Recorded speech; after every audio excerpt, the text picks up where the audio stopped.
გრძელდება ჯგუფური ვარჯიშები, ისევ 2-2-ზე და ამ ვიდეო გაკეთილში ჩვენ გაჩვენებთ დაცვა 1 ხაზში და თავდასხმა 2 ხაზში. ანუ უკანა ხაზის მოთამაშე და ხაზის მოთამაშე და მეორე გაკვეთილი იქნება დაცვაც და თავდასხმაც 2 ხაზში, ანუ ამოწეული მცველი და ჩაწეული მცველი, სადაც ამ მცველებს შეზღუდვები არ ექნებათ.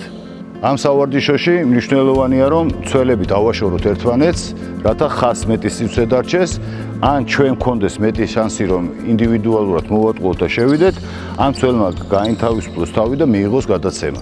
ან ერთი მხრიდან ვიწყებთ მუშაობას, ან მეორე მხრიდან. არც ერთ შემთხვევაში პირდაპირ არ წახდებთ.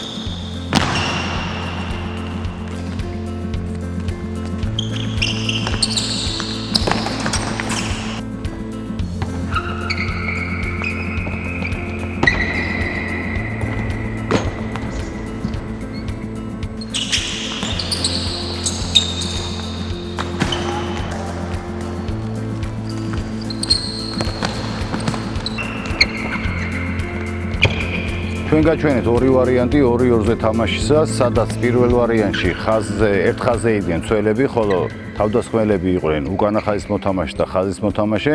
ამ შემთხვევაში თავდასხმელები ცდილობდნენ უპირატესობას შეექმნათ ან თავისთვის, ან ხაზისთვის მიეცათ გადაცემა.